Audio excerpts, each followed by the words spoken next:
Hello students, our today's topic is applications of Pascal's law. Now the applications of Pascal's law are very interesting. The first application is hydraulic lift. If I say that you can lift a car, heavy car, by applying your own weight, can you agree with me? No, but it is possible by using Pascal's law. Now this is our first application, which is hydraulic lift. Now this is the construction of hydraulic lift. It consists of U-shaped tube which is filled with incompressible liquid. This U-tube has two arms. One arm is having very small cross-sectional area and other arm is having large cross-sectional area. In this figure, the area of cross-section for small arm is A1 is equal to 0.1 meter square and area of cross section for second arm A is equal to 2 meter square. Now these two arms are fitted with piston. Now here a man having weight 60 kg is standing on the piston and his weight is acting vertically downward on the piston. Now his weight is force F1. Now therefore force F1 is equal to M into G. M is 60, G is 10.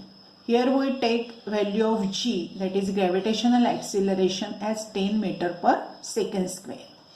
Therefore, force F1 is 600 Newton.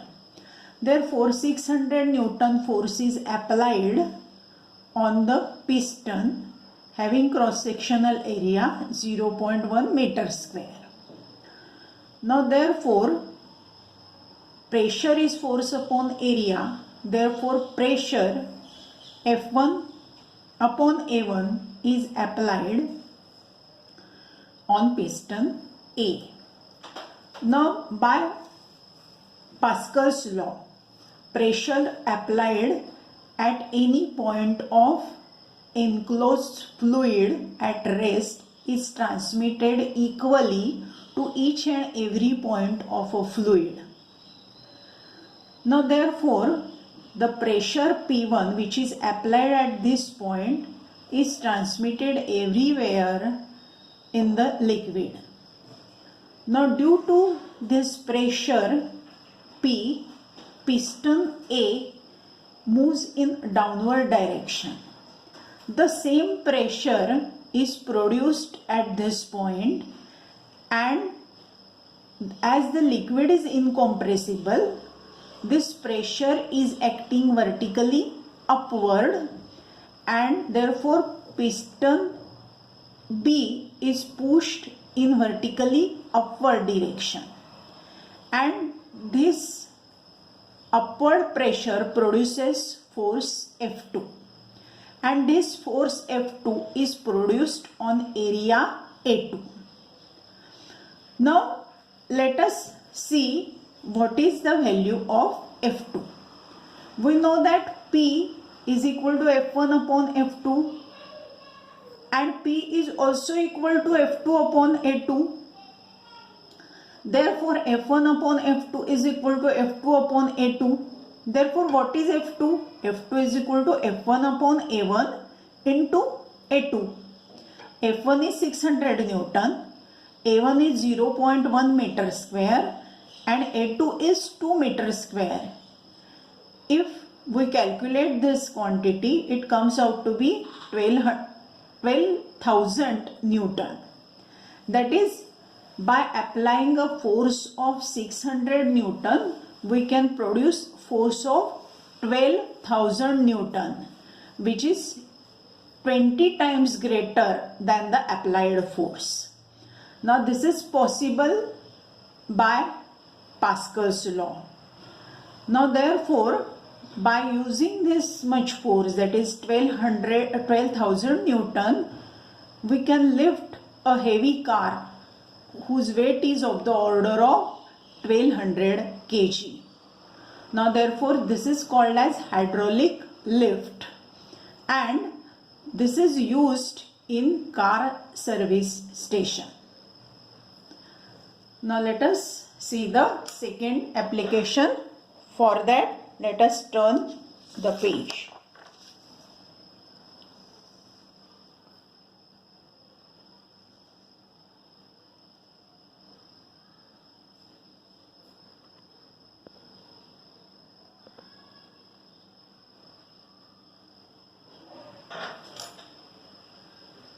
Now second application of Pascal's law is hydraulic brakes.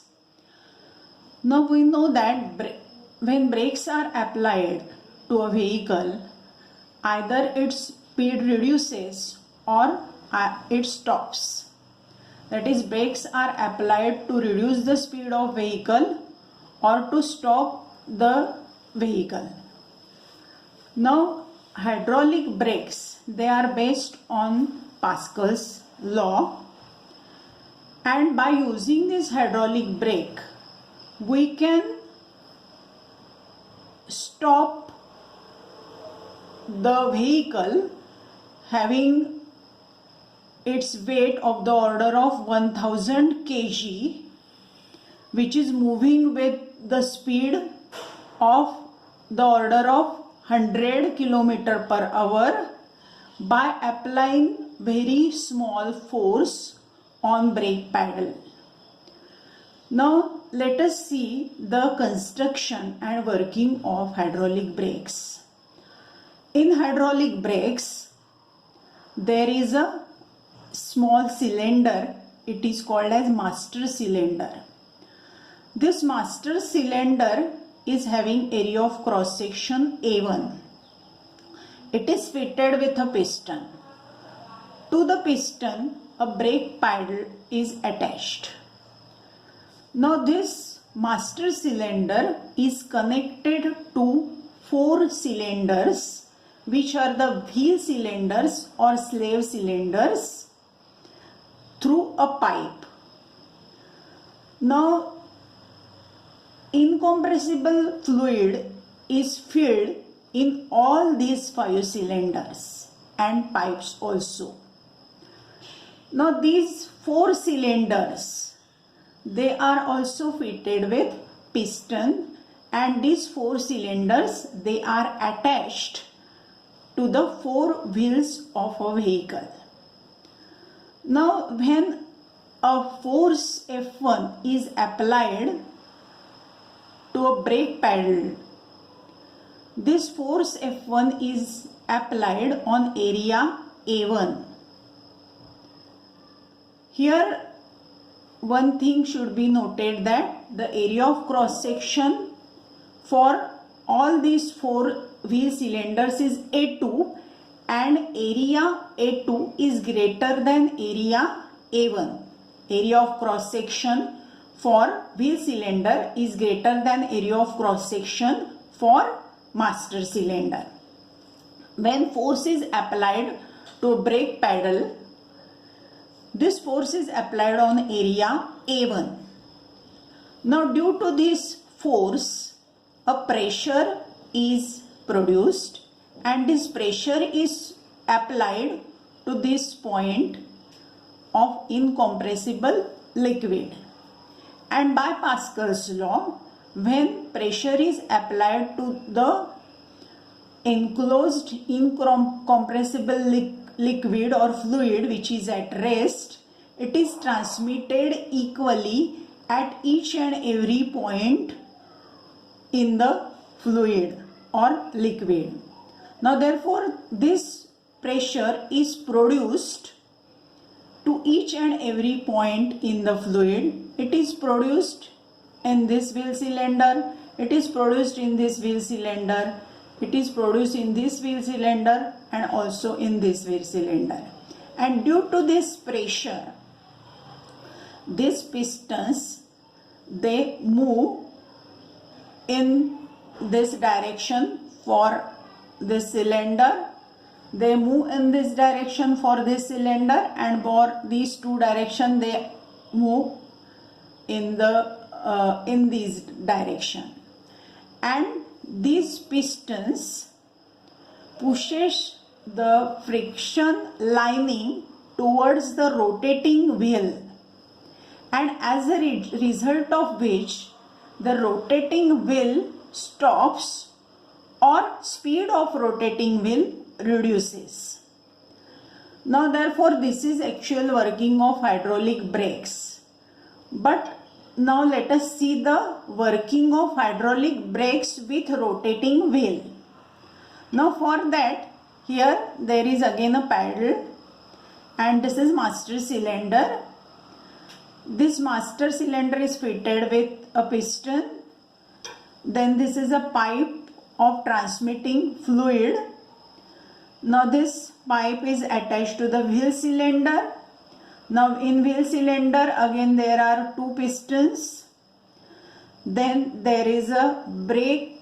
There are two brake shoes. They are connected with each other with a spring. Now these two are friction linings and this is a rotating wheel.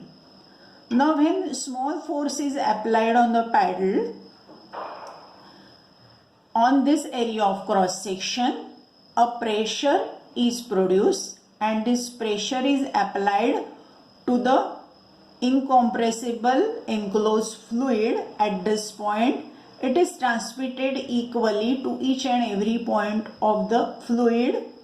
Therefore, this pressure is produced at this point also, as a result of which these two pistons, they move in opposite direction, and as they move in opposite direction, this friction lining also move in opposite direction, and this friction lining